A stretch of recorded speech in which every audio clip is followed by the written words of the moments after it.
culture is not the most important thing in the world, it's the only thing. And that is the major competitive advantage for Costco. He also stated, "This isn't a tricky business. We just try to sell high quality merchandise at a cost lower than everybody else." End quote. But when you really look at it, it's just not that simple. So they have this membership model, which encourages repeat visits and higher cardholder spend. And it also sustains lower gross margins with low prices for those consumers. They have a much smaller SKU count than their competitors. This drives higher inventory turnover, supply chain efficiencies, and lower shrink. And they just have best in class customer service, employee satisfaction, merchandising, and brand equity, which leads to high customer loyalty, a limited need for marketing spend, happy and productive employees, negotiating leverage with suppliers, and a significant private label mix. So it's this combination of all of these factors that makes the Costco model just so effective.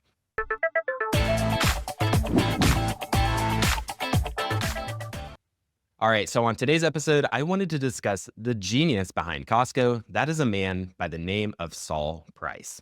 Saul Price is a pioneer in crafting the fundamental strategy of the major discount retailer we know of today as Costco. But Saul Price is not the founder of Costco. That was Jim Sinegal. Price was the founder of Price Club, which he built up to 94 locations before they merged with Costco in 1993. Today, Costco does $250 billion in revenue, $9 billion in earnings before interest and taxes, and they also have 890 warehouse stores and 136 million paying members.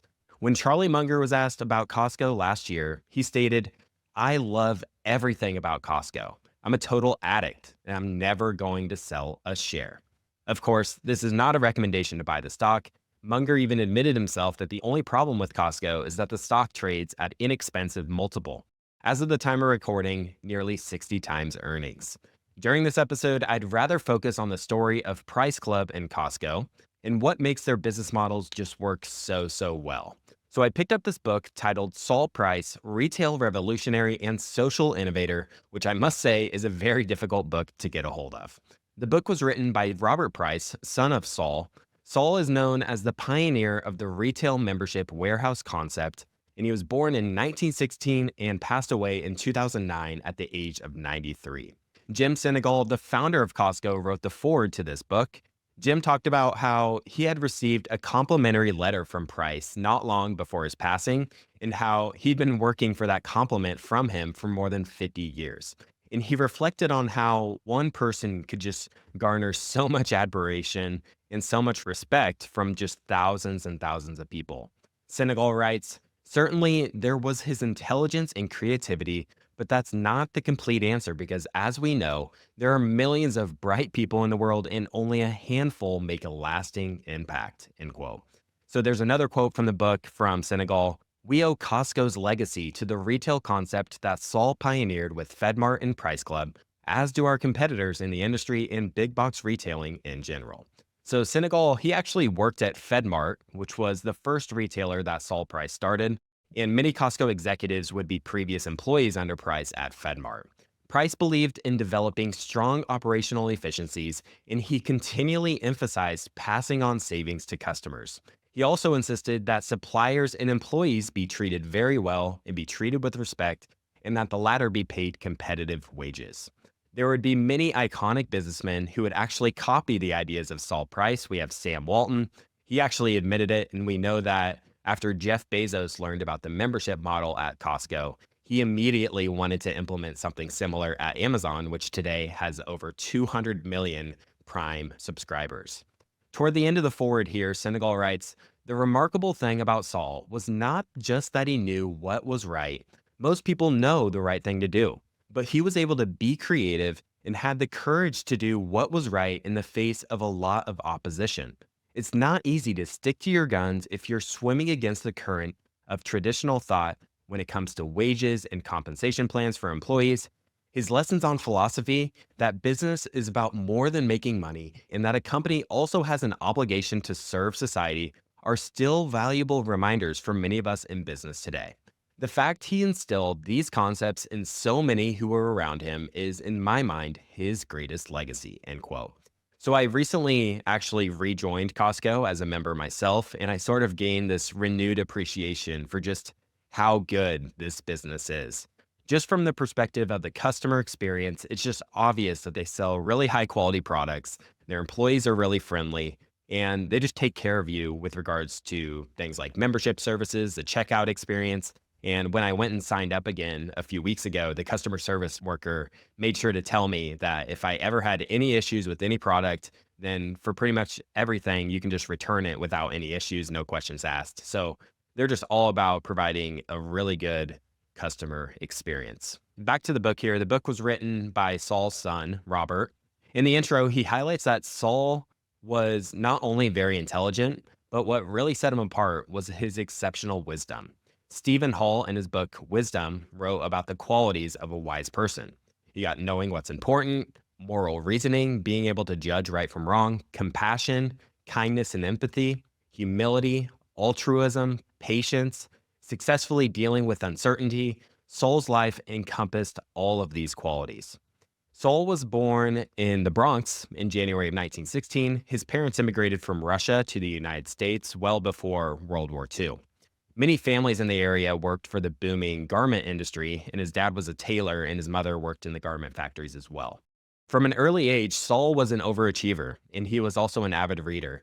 We're often told that our really early influences in life, can make just a huge impact on us. So Saul had said that when he was 3 or 4 years old, he had an infirmity in his left eye, and that caused a drooping eyelid. It was something that really bothered him. He was super self-conscious about it.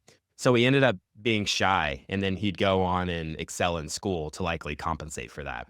He did so well in school that he ended up skipping 2 grades and getting into high school at the age of 13. The way that Robert had described it was that Saul had been blessed with his father's charm, wit, and creativity, and with his mother's work ethic.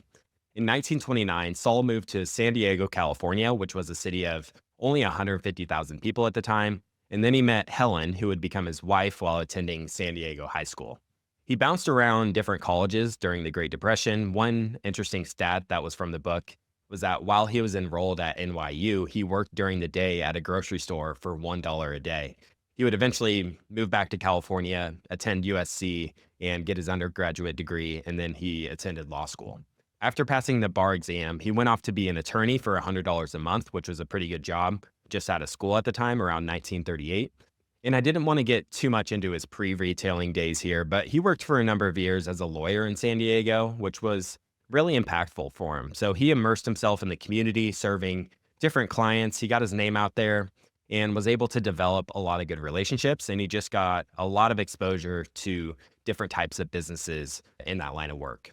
So there was one client he worked with that would serve Navy workers when they came back from service. And the client sold all sorts of things. You have clothing, jewelry, general merchandise, food, and other convenient items and services. And that really showed Saul how a large store selling a variety of goods and services under one roof could be successful catering to a focused segment of the marketplace. All right, so getting into the retail side of things here, Saul's mind was just too active and his interest in business was just too strong for him to just be a lawyer his whole life. So up to this point, Robert shared how lucky Saul had been in many aspects of his life. It's not like Saul grew up always wanting to get into retail. So the story of him getting into retail in the first place is sort of this serendipity at play and being open to these different opportunities that life presents us.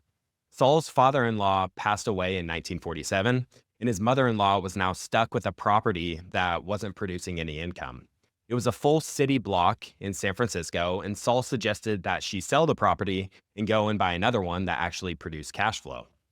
She was a bit hesitant to do this, one reason being she was sitting on a big capital gain on the investment, and she didn't really have much experience in real estate. So Saul was keeping his eyes open for properties she could buy, and he ended up finding an empty warehouse building that he was sure was worth much more than the $150,000 list price. His mother-in-law was a bit hesitant and didn't want to make the mistake with, making that purchase and it not working out. So Saul had said that he was going to buy it. So she ended up changing her mind and ended up buying that property then. So while Saul was searching for a tenant for the property, he came across this business called Fedco. This was a Los Angeles-based retailer that sold only to federal employees and was a nonprofit corporation. Saul, he went and visited the store with his two friends, Mandel Weiss and Sidney Friedman. After visiting the store, they were fascinated with the membership concept and the nonprofit nature of the business, and then also the wide variety of products they sold. And after they discussed it amongst themselves, they were pretty convinced that a similar business model could be successful in San Diego. And even better, Sol's mother in law had a property that would make for a great site to put together a similar model. Initially, they tried to launch a Fedco, but the company turned them down after multiple attempts. Again, this is another example of Saul sort of getting lucky and people just saying no to him. And this was a great time to launch a retail business in San Diego. So it was post World War II, so the economy was just booming. And San Diego was experiencing substantial population growth. So a ton of business activity in the city, of course. Now, Saul and his partners obviously weren't the only ones getting into retail. This was also a time when discount retailers were starting to become more and more common. One little note in the book I thought was interesting was that there was what was referred to as a fair trade law, which allowed manufacturers to set a minimum selling price for their products. So, a common practice for many retailers generally was they would have pretty high markups and then occasionally they would run steep discounts. So, these fair trade laws prevented some of these bigger retailers from heavily discounting their products much lower than the smaller stores. And there was actually one loophole to this practice. A retailer called Corvettes sold home appliances and other household products at deep discounts from the manufacturer's suggested fair trade prices. And the reason they could do this is because shoppers were required to be members in order to shop there. So all of a sudden, the place was just very popular to shop at because the prices were just so ridiculously low. So it's not that this business really cared that much about the membership model. What they really wanted to deliver was the lowest available prices that customers could find anywhere. So let's take a refrigerator, for example. At Macy's, that might have costed $400. And that same refrigerator might have sold for $300 at Corvettes, turning just a very slim profit. So in 1954, Saul, Weiss, and Friedman launched FedMart, and this stood for Federal Employees Merchandise Mart. And the company followed the Fedco template in terms of the membership, concessionaires, and the warehouse store format. Saul had raised $50,000 in capital from investors, and then he invested $5,000 himself. Now, I do see the irony here that Saul is sort of painted as this person in retail that revolutionized the industry and brought all these new ideas, yet his very first retail business was largely an idea that was just copied from somebody else. I'm reminded of the Picasso quote that good artists copy and great artists steal. Anyways, one of the funny things about this story of FedMart is that it was just really breaking all the rules of retail. And the only reason someone would ever want to operate a model like this that was just so different from the conventional norms is that the person opening such a store is someone that didn't have any previous retail experience. So Saul was able to come in really with a fresh perspective, fresh eyes, and really look at the entire industry differently. So to be a member at FedMart, shoppers had to be military or government employees, and it costed $2 for a lifetime membership. They sold mattresses, clothing, luggage, furniture, appliances, hardware, among another of other items. From the day FedMart opened, it was a huge success. Saul anticipated doing $1 million in revenue in the first year, and they ended up doing more than $3 million. Saul's background as a lawyer really carried over well into the world of retail. He put together these strict operating procedures for how business was to be done, and he was very careful about not showing his hand to other retailers who were interested in what was going on in his store. For example, in their printed materials, they would never use a superlative, such as they sell the best, they sell at the lowest prices, or the cheapest. He described his business approach as a professional fiduciary relationship between us, the retailer, and the member, the customer. He felt he was representing the customer. He wanted to be very honest and fair to customers, so he decided to avoid sales and avoid advertising. He always believed that the best advertising is done by their members, the unsolicited testimonial of the satisfied customer. The way Saul put it, if you want to be successful in retail, just put yourself in the place of a cranky, demanding customer. In other words, see your business through the eyes of the customer. Based on the success of the first location, they went on to open a second in Phoenix, Arizona. One reason being that the city had many government employees based there. The format was almost exactly the same as the first store, except that they would own the land the store was built on. After the Phoenix location was also a big success, the three founders felt pretty vindicated in the success of their business idea. Saul was still an attorney for a couple of years, but eventually he would give up his law practice to become the president of the FedMart Corporation. At the start of chapter 4 here on the expansion of FedMart, there's a quote from Saul Price. Our first duty is to our customers. Our second duty is to our employees. Our third duty is to our stockholders. Now, that sure sounds like the Costco model here 70 years later. FedMart's third location would go in San Antonio. And one of the big things he learned about San Antonio was there was a pretty big wealth and racial divide present in the city at the time. While he was paying workers $1 an hour in San Diego and Phoenix, it was pretty common for people in San Antonio to only get paid 50 cents an hour. He didn't see any reason why he couldn't pay the same wage in San Antonio as the other cities. And he didn't care if the cost of paying employees was going to be twice that of his competitors, because he really cared about employees more than he did profits. And to add to his conviction in the decision, he had paid employees well in the first two locations, and the profits really just took care of itself. So he took the same approach with that third location. In order to raise capital, FedMart would go public in 1959, raising nearly $2 million. In the fiscal year 1959, the company had 5 locations. They reported $26 million in sales, $470,000 in profit. So it was just a tiny margin of just 1.8%, just looking at the accounting figures here.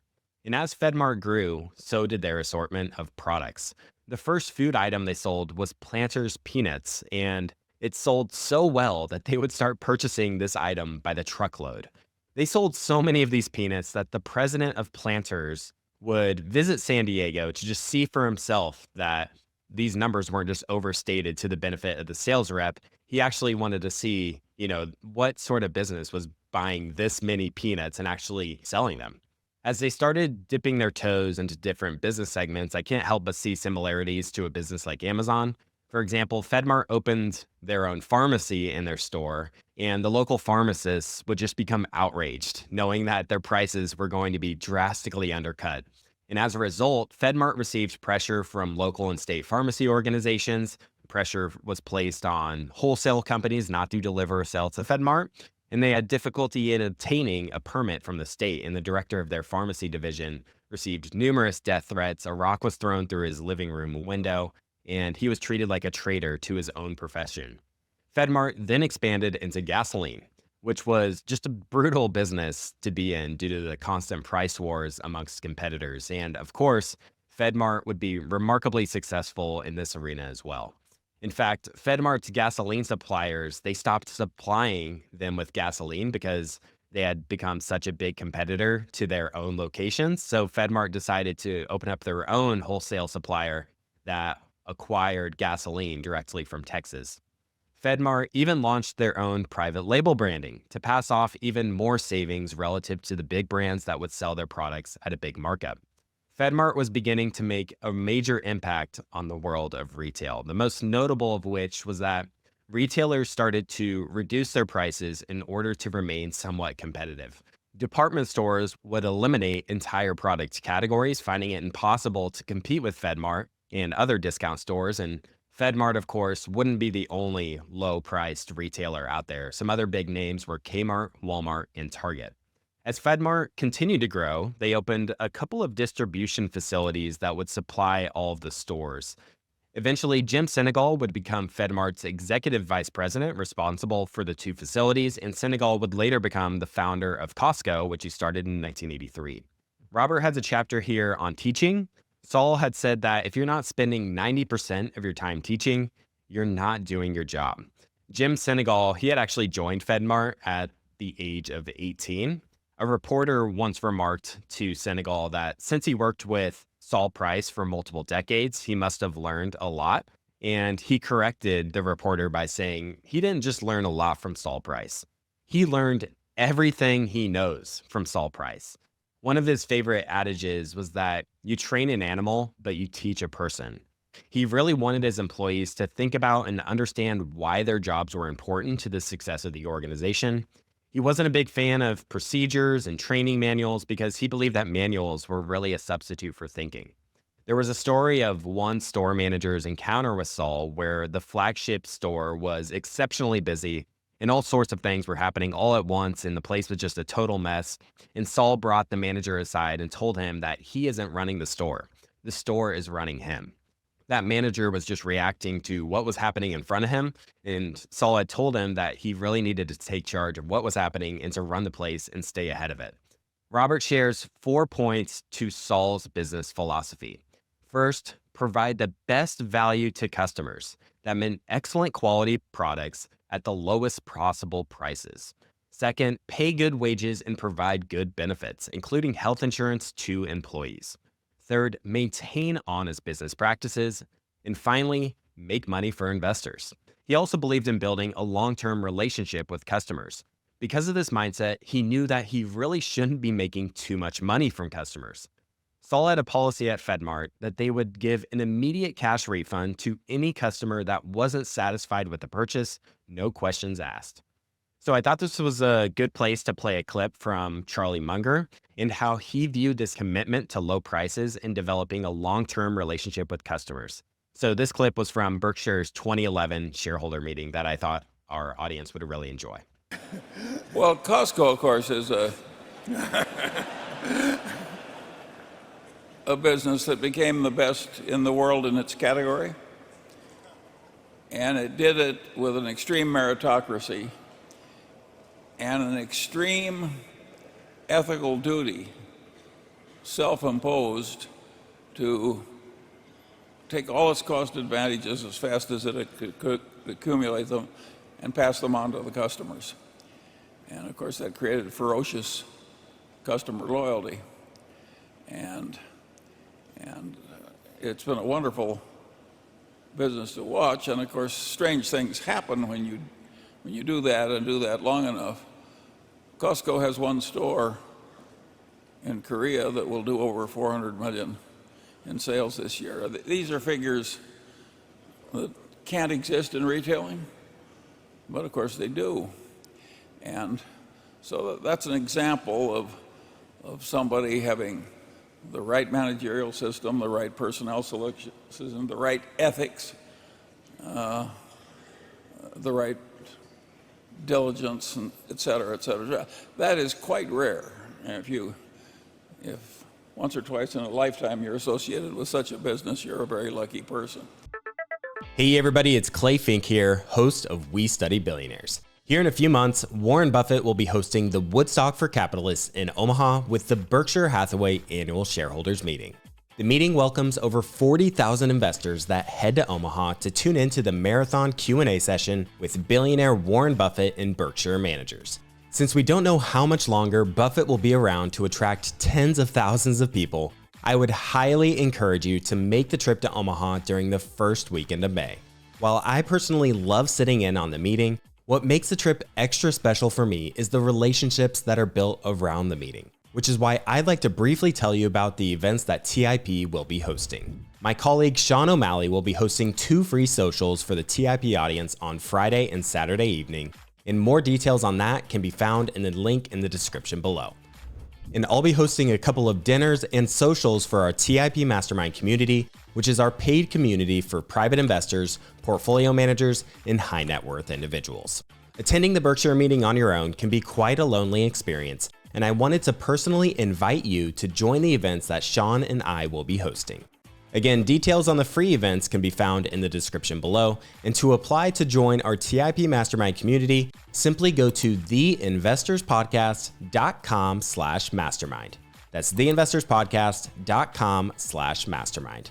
We'll also be sure to get that linked in the description as well. Additionally, flights and hotels can get booked quickly, so I'd encourage you to book yours as soon as possible if you plan on attending. And please feel free to email me or shoot me a message on LinkedIn if you have any questions. I would be more than happy to help. Hope to see you there.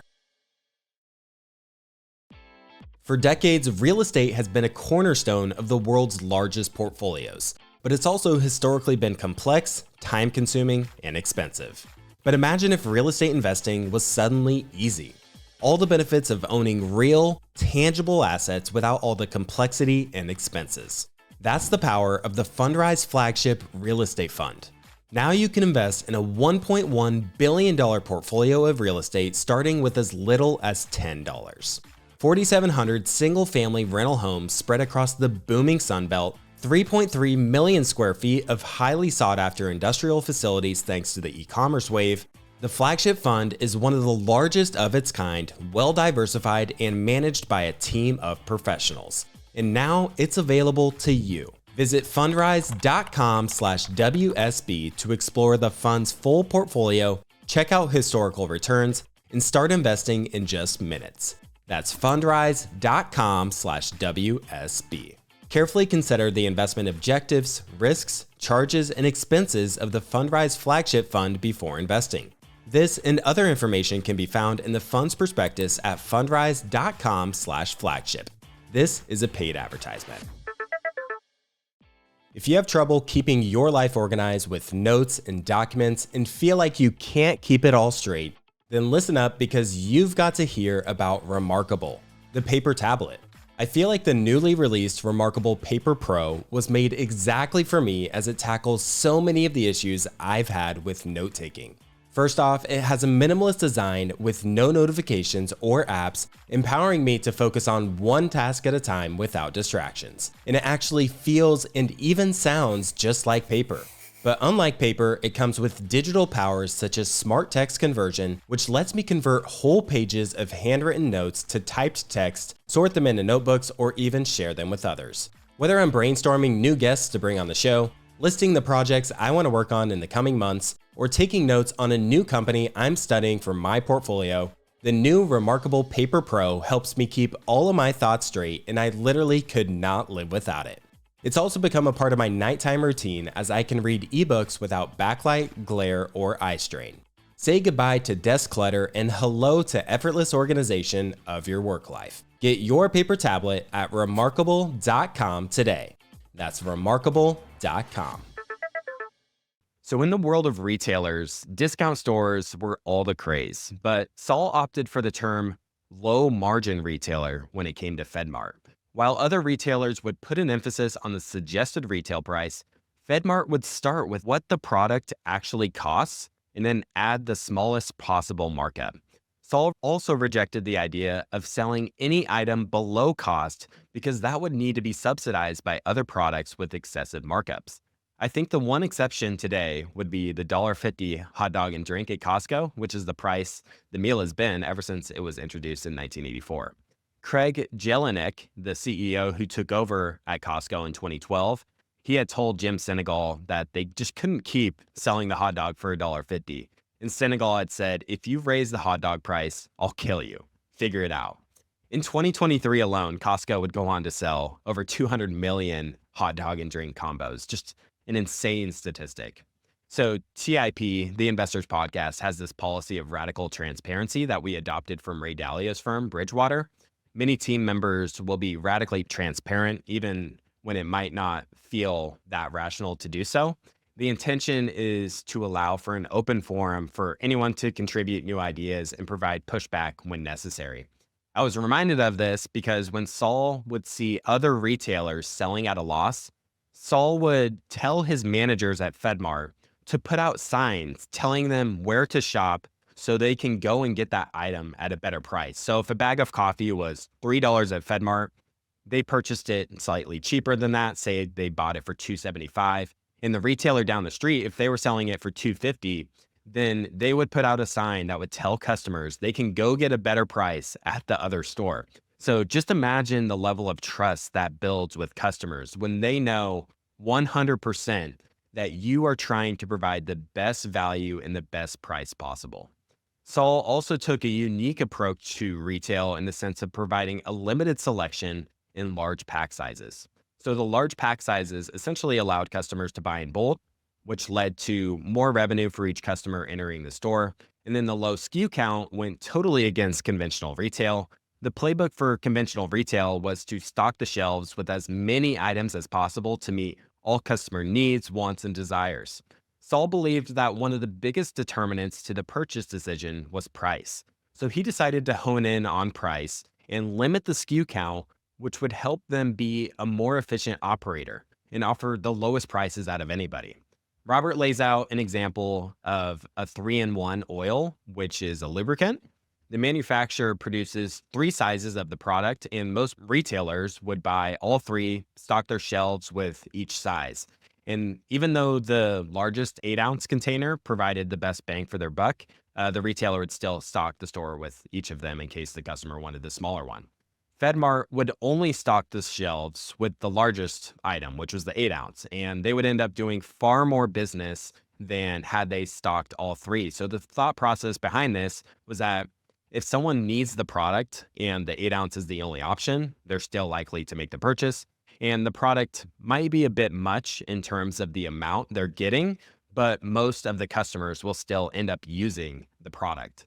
So FedMart, they might be losing some customers that would have bought the smallest item, but they didn't want the larger size. But it turns out that because they have that super low SKU count, it really brings down their operating costs a lot for their store relative to their competitors. So I just did a quick search on the number of SKUs at Costco and Walmart. Costco averages around 4,000 SKUs in their store. Walmart, they typically average anywhere between 120,000 to 150,000 SKUs. So that's 97% less SKUs to handle, which really creates this tremendous opportunity to create these operational efficiencies on a relative basis. So FedMart's focus was fewer SKUs, low prices and low margins, and high quality merchandise. I also love that Saul took this approach of taking this radical approach of treating employees really, really well. So he felt a fiduciary duty to provide excellent wages, excellent benefits, and excellent working conditions for employees. He wrote once here to employees, I quote, "We believe that you should be paid the best wages in your community for the job you perform.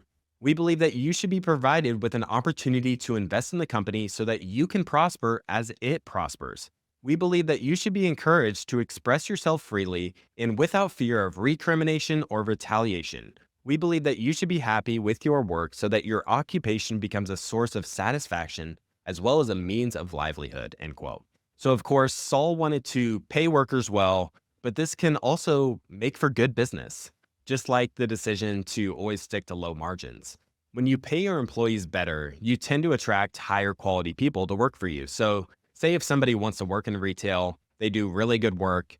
If they see retailer A pays $15 an hour and Costco pays $25 an hour, or FedMart in this case, where do you think that employee is going to go work? So Robert writes here, providing excellent compensation and treating all employees as a part of the team would also result in better job performance, loyalty, and honesty, end quote.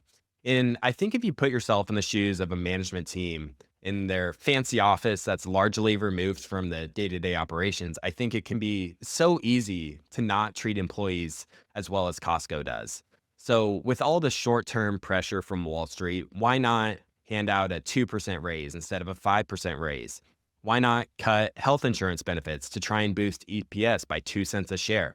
It's so easy to reach for that low-hanging fruit while ignoring the longer-term consequences of such actions. And then this ethos of treating others well even extended to the suppliers that FedMart purchased from. There was a story in the book that FedMart was selling a product for $4 or $3.99, and they thought that they should try and bring the price down to $2.99. So FedMart proposed that they give up 50 cents and the supplier give up 50 cents on the deal. So the supplier agreed to that deal, but the price decrease really didn't move the needle in terms of the volume they were looking to get. So FedMart decided to just give back the 50 cents to the supplier, which was just an unheard of practice at the time. That supplier had never dealt with a retailer with that level of integrity. When FedMart knew that a supplier didn't treat their employees well, then they would just simply stop working with that supplier. Saul had this moral obligation to treating people well and supporting people who treated others well. The book here gets into the competition that FedMart would start to face. So retail is a business that's just out in the open for the whole world to see. So when a new concept catches steam, one can only expect new entrants to try and join the party.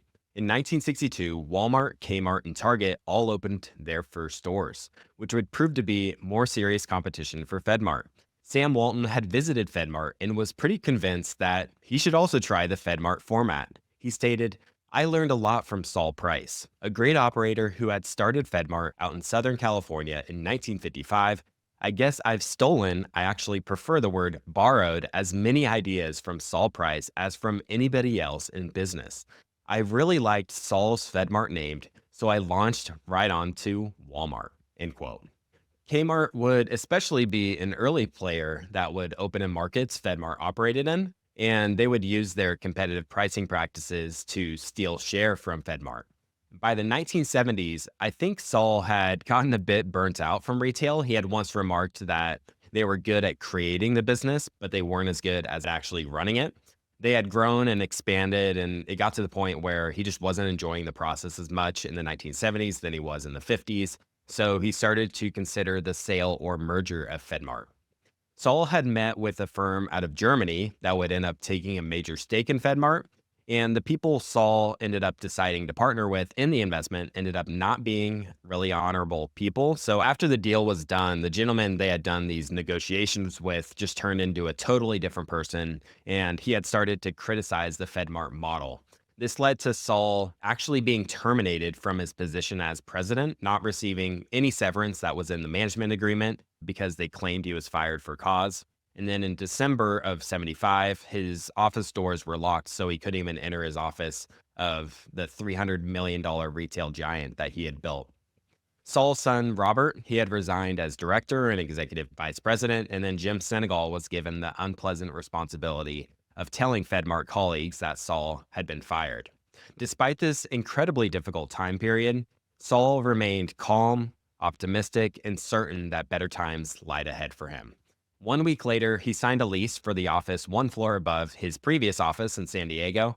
On the front door of his office, he put up a sign that said, "The Price Company." Saul's two boys, Robert and Larry, they were out of jobs at FedMart, so Saul brought them on board in the office as well.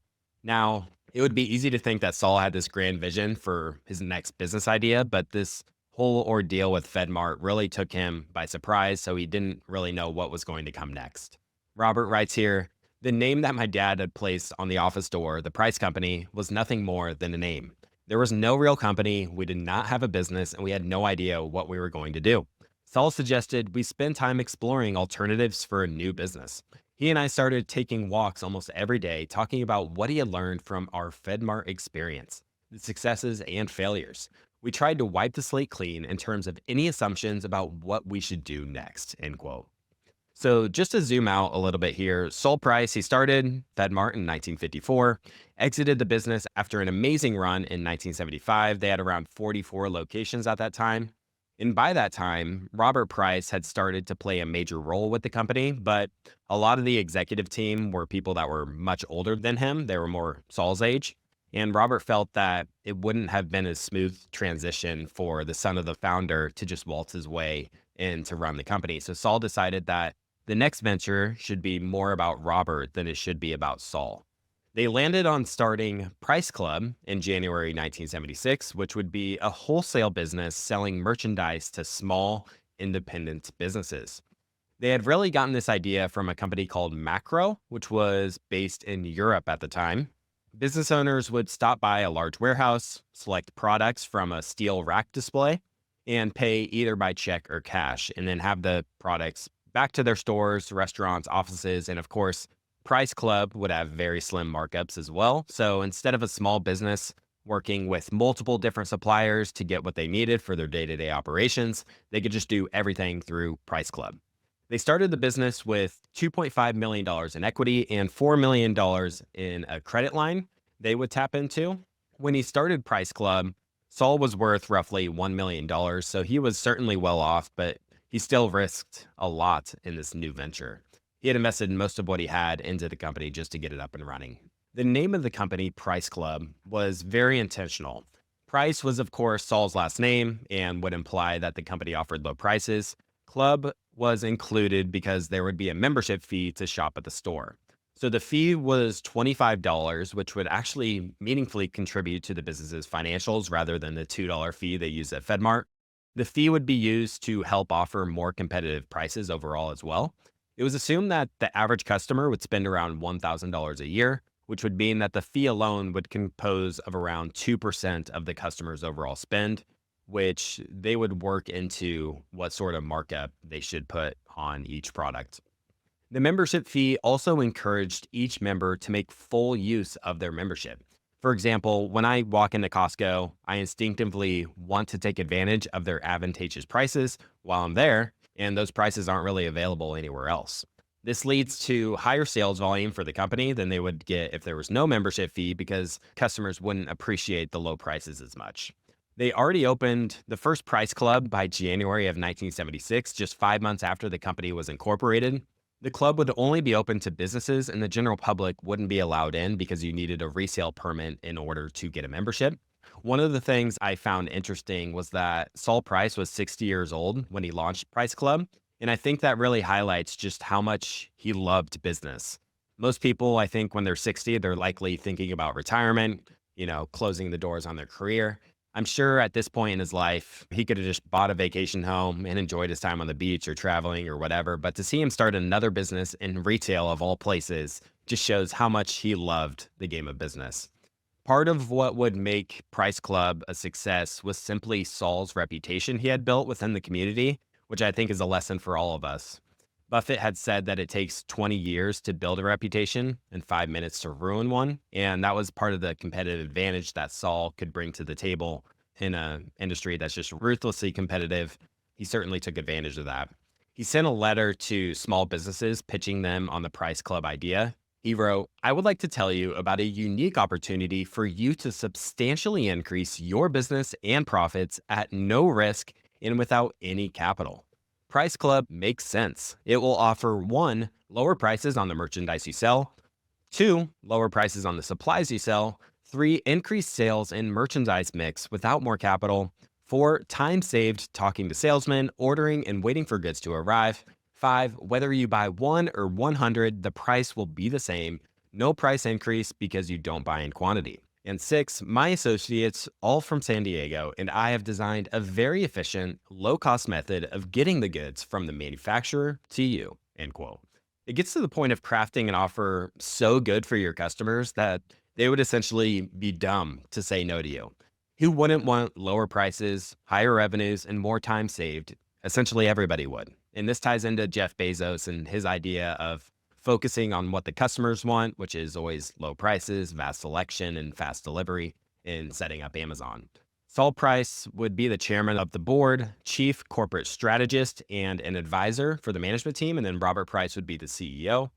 The launch of Price Club turned out to actually start out on a rocky start, and it was actually on its way to closing its doors if things didn't change within that first year, since they weren't getting near the sales that they were expecting to get.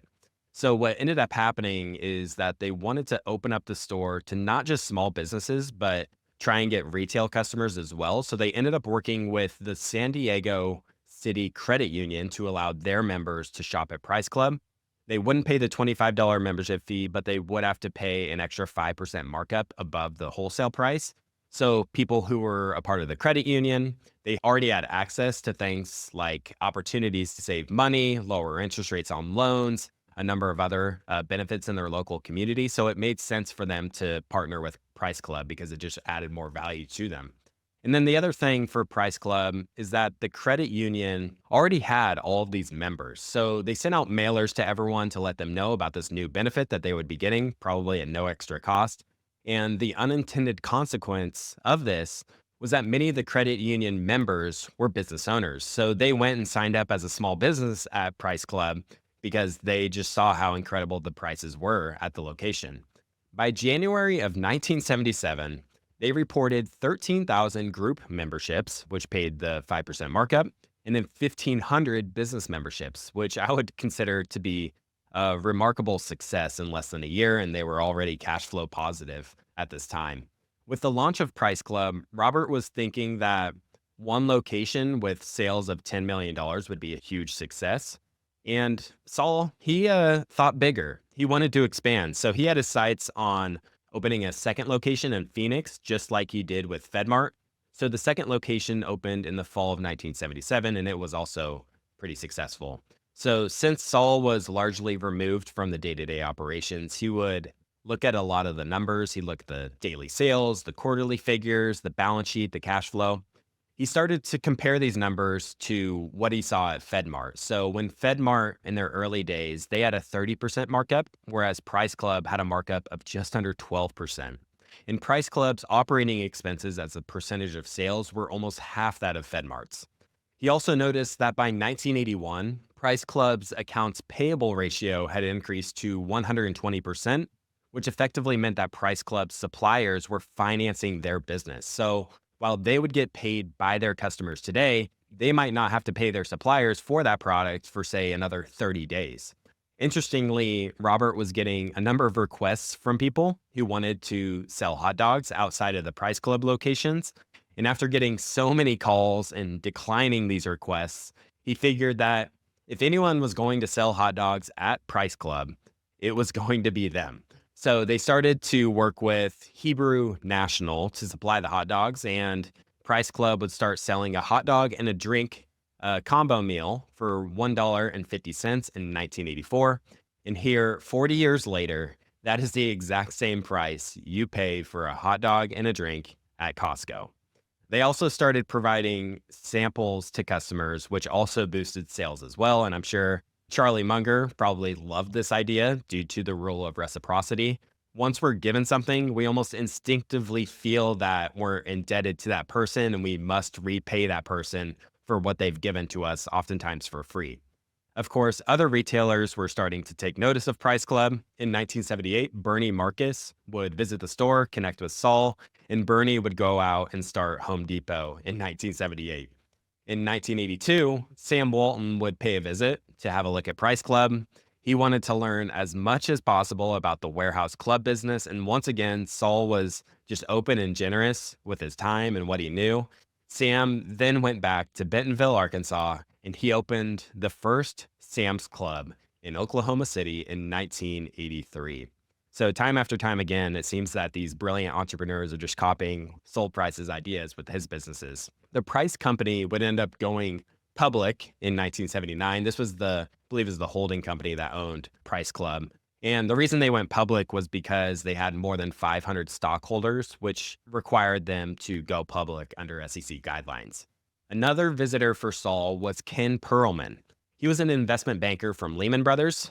Saul was again very generous with his time, generous with his knowledge, and Perlman would go on to write a comprehensive investment report on the Price Company. So they were now discovered by Wall Street, and the stock price just took off like a rocket.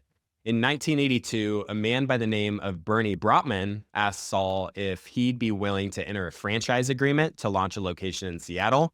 And Saul declined this offer. So Brotman, he would go on to raise some money and hire Jim Sinegal as the CEO of the company called Costco. Sinegal, of course, had a history with Saul and FedMart and had a brief stint at Price Club before taking this role. So the first Costco location would open in 1983 in Seattle. And it turns out that Price Club would have a 7-year head start both on Costco and Sam's Club at the time. When looking at the success of Price Club, I love how Robert included a section here on luck, which really just points to the humility of Saul Price. So it's easy for any of us to look back and think about all the hard work we put in, all the right decisions we made, and how skilled we are in whatever field we're in. But it's so easy to overlook the aspect of luck. Saul always said that luck played a major role in his success at Price Club. He was lucky to have sold out of FedMart and terminated because that led to the launch of Price Club. He's lucky he had the right contact at Bank of America to secure that $4 million line of credit. And he was lucky that he had young and smart executives working for him. Robert adds here, luck alone, however, could not account for Price Club's success. Price Club was the product of Saul's brilliant business acumen and of everything he had experienced and had learned at FedMart, end quote. And then there were some developments here that sort of shook things up at Price Club. So first, they started to get into real estate development. Saul was big on owning the land that Price Club sat on. And they partnered with a commercial real estate firm to buy these big plots of land for shopping center development. And Wall Street felt that Price Club was sort of moving away from its core competency of retail. And then second is later in the 1980s, Price Club lost a couple of key managers, and Robert's son, at the age of 14, had developed a life-threatening illness, and he actually passed away 1 year later, unfortunately. And later, around that time, Robert just wasn't able to fully commit to growing Price Club. So Saul was sort of toying with the idea of selling Price Club in the late 1980s, but he and Robert didn't really get it done for a few years. By 1990, Saul had resigned as the chairman of the board. And at this point, he would have been around 74 years old. He was spending more time on philanthropy and public policy. And then by 1992, they made a serious push to try and make a sale of Price Club. And really, there were only two viable buyers. That would be Costco and Sam's Club. And I find it funny that Sam Walton not only copied the Price Club business model, but he also copied the name as well. There were some organizational differences at Sam's Club between the two companies. They didn't pay employees as well. They weren't providing as good of benefits, and Costco's compensation and benefits just aligned much better with Price Club. And the way Robert puts it is that Price Club and Costco's culture was likely a carbon copy because Senegal had worked with Saul Price for so many years. They ended up agreeing on a merger. This would close on June 16th of 1993. The year prior, Price Club had generated a whopping $6.6 billion in revenue and $130 million in profit. Costco was slightly bigger. They did $7.2 billion in revenue since they were more aggressive in their expansion than Price Club was. In Sam's Club, they were actually the number one warehouse club operator at the time based on number of stores. At the time of the merger, Price Club and Costco would have a combined 195 stores in the US, Canada, and Mexico, $16 billion in revenue. The name of the new company, it's so weird to say, but it's Price Costco, which just sounds so off given, how well known Costco is today. They also spun off the real estate side of Price Club under the name Price Enterprises. Jim Senegal would be the CEO of the newly merged company, and then Robert Price would be the CEO of the spinoff, which was largely run by Saul in a lot of ways. Robert writes here that, unlike the FedMart transaction with Hugo Mon 18 years earlier, the Price Company merger with Costco was done right. Employees from both companies were guaranteed employment. No one was terminated. The operations and merchandising going forward were seamlessly continued with the same philosophy and policies that both companies believed in, end quote. Through the Price Enterprises vehicle, they would go on to expand into yet another retail business in Central America and the Caribbean. And there's a whole backstory on that, but I wanted to focus more on the newly formed Costco entity. But before I do, I guess the big takeaway from Saul Price is that he just really pioneered the discount retail industry.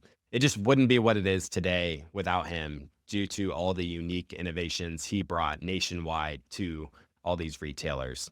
His success in retail was grounded in trying to provide the most value to customers. In addition to paying high wages, providing good benefits to employees, he really wanted to give a great deal for everybody, which coincidentally also happened to provide significant returns to shareholders. Shares of Costco are up nearly 400 times since the IPO in 1985. And of course, again, Saul wasn't the founder of Costco, but he played a major role in Jim Senegal's life. And then his company would end up merging with Costco. So the shares for Costco since 1985, they've compounded at 16%, excluding dividends. And they paid plenty of dividends along the way. So I think the total return would be closer to around 18% per year. And Costco, of course, is known for being a discount retailer, but ironically, they don't really make too much money from actually selling goods, at least relative to their market cap. They have their two membership fees. Here in the US, it's $65 a year for a basic membership and $130 a year for the executive membership. The basic membership earns members access to the store under two cards and the ability to shop online. And then the executive membership has some extra features, including 2% cash back on shopping in the store. You have discounts on Costco services and other features. And then they also have the business membership as well, which is another type of membership they offer. When I look at the business today, it generates $250 billion in revenue, $7.3 billion in net income. And when I just look at the membership fees, that alone brings in $4.8 billion. So over half of their net income is from the membership fee, which is a relatively small amount of your customers' total spend. If they're spending, $100, $200, $300, $400 each time they visit the store. And Costco's net profit margin is a measly 2.9%, up from 2% back in 2015. And Costco, they actually have a policy that they'll never mark up a product more than 14% above the cost for brand name products. And then they have a markup of 15% for the Kirkland products. And this creates just an insane level of customer loyalty as customers simply know that they're going to be getting a good price, quality goods in their store. Where Costco is really making their money is by offering fairly slim margins, but selling in really high volumes. So when I look at some of the alternatives to Costco for getting food, for example, in Sam's Club and Walmart, the experience just isn't as good. So you're sacrificing in that department. If you go to Whole Foods, you're getting maybe a better experience and possibly better quality, but you're paying a lot higher prices. And then Target, it might be similar, but again, you're just not getting the same value in terms of the experience and the value you're getting in the products. So I just feel there isn't a great competitor to Costco, at least in my eyes. It's the only game in town in terms of the high quality products purchased in bulk. In the United States, Costco's membership retention rate is 92%. For reference, Sam's Club is 89%, so fairly similar retention rates. And when we look at the employee turnover, retailers are prevalent for just having a ton of turnover. Retail turnover is typically 60 to 70% in a lot of companies. Costco's employee turnover is 6%.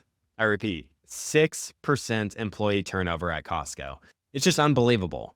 This is due to their competitive wages, their comprehensive benefits packages, and strong company culture that really emphasizes employee satisfaction and growth opportunities.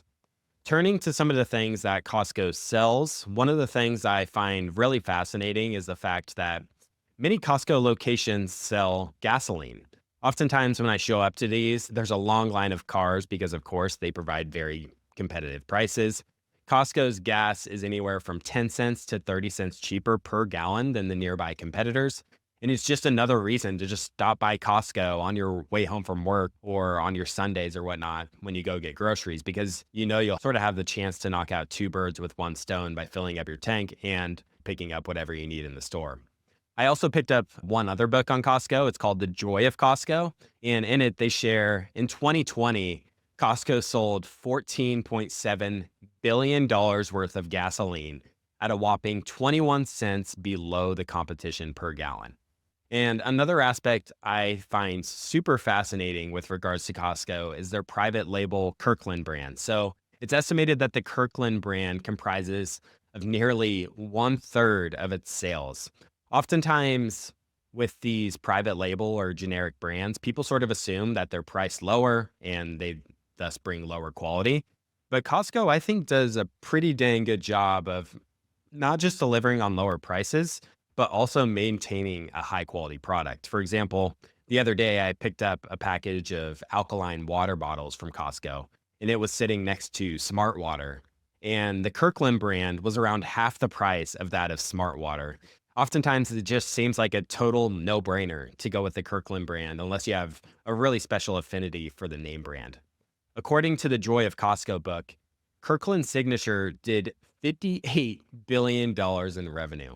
They have over 1,000 items under the private label brand, and it's no secret that brand names like Duracell, Huggies, and others, they produce the Kirkland product and they compete head to head with their own national brands within Costco stores. And like I mentioned earlier, Costco has a policy of not marking up the Kirkland items by more than 15% above what they originally costed. But one potential drawback of Costco, from an investment standpoint at least, might be their e commerce segment. So, Costco's business model is structured, they really want you to be in the store. But let's say if we look out 20 or 30 years from now, is everyone still going to be making a weekly trip to Costco? Or perhaps Amazon or another company has this weekly delivery service for everybody, so you don't have to even drive to the store and spend time at the store. Or maybe online shopping becomes so normalized that less and less people over time make that trip to Costco. But I don't think it's sort of a binary outcome. I think there's always going to be some things we just want to get it in person, pick it out in person. And then Costco has things like delivery services to take it to your place. And when we look at the e commerce segment, Costco launched this in 1998.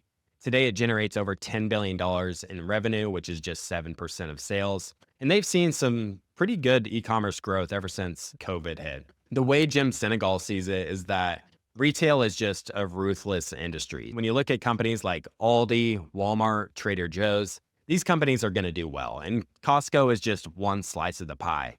And then you have Amazon, of course. They're getting a bigger and bigger slice as a result of the growth in e commerce and Amazon dominating that space. And then you have companies like the Radio Shacks and the Best Buys of the world who really aren't doing as well as a result of things like the growth in e commerce. In Costco, they just have some of the most loyal customers on the planet. I checked out an interview that Jim Sinegal did with the Motley Fool. Sinegal talked about how Costco had what he referred to as absolute pricing authority, meaning that when a customer is looking at a product on the Costco shelves, they expect that to be the best value they can find anywhere. Capturing that perception in the eyes of consumers is just incredibly valuable. Senegal stated, "We really very zealously work on protecting that image. That's what we're all about, saving customers money. We don't want to just be better in terms of price. We want to be better on every single product that we sell." End quote. I think another big takeaway from studying Costco is how they didn't just want to grow for the sake of growth. They highly value growing thoughtfully, being strategic about the new locations they select, and hiring people from within to help support that growth. This helps maintain the culture and it ensures that you're growing, let's call it the right way.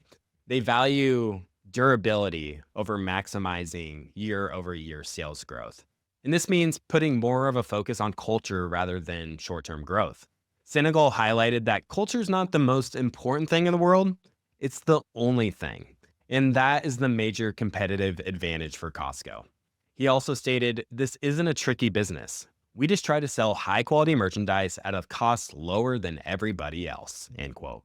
But when you really look at it, it's just not that simple. My friend Alex Morris from the Science of Hitting Substack, he highlighted some of the key drivers to Costco's success. So they have this membership model, which encourages repeat visits and higher cardholder spend. And it also sustains lower gross margins with low prices for those consumers. They have a much smaller SKU count than their competitors. This drives higher inventory turnover, supply chain efficiencies, and lower shrink.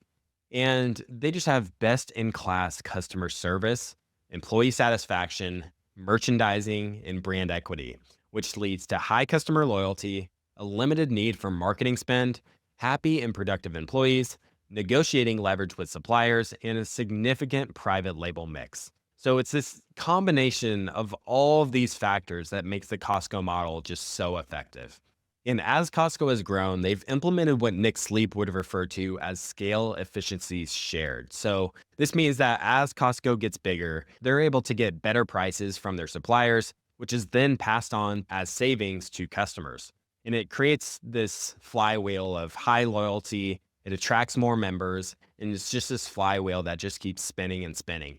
The competitive moat really gets deeper as the company grows. So as Costco grows, the threat of a new entrant, replicating this sort of model just gets lower and lower. Alex also shared that in 2020, Costco generated double the revenue per store that Sam's Club did, one of their major competitors. So Costco averages over $200 million in revenue per store per year. So it's just insane levels of volume. And that gap between the two has actually been widening over time between them and Sam's Club. One of my favorite tables from their financials and annual reports is the average sales by warehouse. And they segment it out by year that the warehouse was opened. So in 2023, for example, they opened 23 warehouses, and the total number of warehouses was 861 in the most recent year. And you can clearly see that they have a history of all of their stores just growing revenue at a healthy clip as a result of both the increase in the number of members that go to the warehouse and then the increase in the average spend per customer. So these are two tailwinds that will allow Costco's business to grow for many years ahead. So as a store gets more mature, it just tends to generate more and more revenue as a result of these two tailwinds. And then they're also opening more and more stores each year globally. And it's no secret that shares of Costco are not a screaming bargain. Their enterprise value to EBIT is around 50. So if I were an investor in Costco, I would want to understand their growth drivers. So I want to look at the international expansion. What's that going to look like? And what is their e-commerce growth really going to look like going forward? Because the core business of US warehouses, I would say it's fairly mature and fairly predictable, and it's really a core part of what they do. But a lot of their growth, I think, is going to come from what's going to happen internationally and what's going to happen with e-commerce. When we look at the international side, there's still a lot of room for growth. So today, 87% of their revenue comes from either the US or Canada. And after the US, Canada, and Mexico, their next largest markets are Japan, the UK, South Korea, and Australia. Surprisingly, it looks like they only have 6 warehouses in China. So a lot of room to grow in China, especially. And whenever I see news of the openings in China, it just seems like it's a massive success. And with that said, I wouldn't expect Costco to get super aggressive with their international expansion. It's likely going to be slow to moderate growth that's very methodical, very thoughtful. And with over 600 warehouses in the US today, it's not hard to imagine them expanding and opening 500 plus stores in international markets over the longer term. Now, for the e-commerce segment, this has really taken off post-COVID, like I mentioned, and it seems some really strong growth. And I think management really still wants people to drive to the store, go into the store, but they have been leaning more into e-commerce than they have historically. For example, they now do home delivery, installation, and haul away services for products like, say, washing machines or refrigerators. And I feel I have to share this piece here from Alex Morris on Buffett's error of omission with regards to Costco. I quote, "A few years ago, Warren Buffett admitted to an error of omission on Costco. Buffett stated, Costco is an absolutely fabulous organization. We should have owned a lot of Costco over the years, and I blew it. Charlie was for it, but I blew it. I should clarify, by a few years ago, I meant at the shareholder meeting in 2000. The point is that even the best investors can fall into the trap of telling themselves, I blew it, or I missed it. Personally, I've had a similar experience to Warren. I've followed Costco for many years. I understand the value proposition. I'm a loyal customer myself, and I understood why the company was likely to keep stamping out strong business results. But as I looked at the headline valuation, I always shied away from the stock. In hindsight, at least based on where it currently trades, that has been a mistake," end quote. Now, by no means is that to say that Costco is a buy today. In fact, John Huber and I discussed on episode 634 why it isn't likely a great buy relative to other opportunities in the market, which most people probably would agree with, I think. But it's an interesting antidote that might be applied to other great companies today with long runways to growth that might not be as expensive valuations. I'd also like to mention that Alex will be joining our TIP Mastermind community for a Q&A. He does some really good research on stocks like Berkshire Hathaway, Amazon, Dollar General, Meta, Markel, Microsoft, Starbucks, and more. For those interested in joining our network of like-minded value investors, you may consider checking out our TIP Mastermind community. It's where Stig, Kyle, and I host weekly live calls, a few live events throughout the year, and we talk stock ideas with our community of 100 plus group of private investors, portfolio managers, and high net worth individuals. With that, I think that's all we had for today's episode. Thanks so much for tuning in. I really enjoyed putting this one together, so I really hope you gain some interesting insights on Soul Price and Costco. So with that, I hope to see you again next week. Some of the listeners might be wondering why investors like Nick Sleep, Warren Buffett, Charlie Munger, and many of these other greats aren't interested in companies that are growing much faster than, say, 10 or 20% per year. I was actually in that camp last year. Why would I own a company growing at 10% when I could own a company that's growing at 50%? Well, Sleep talks about this.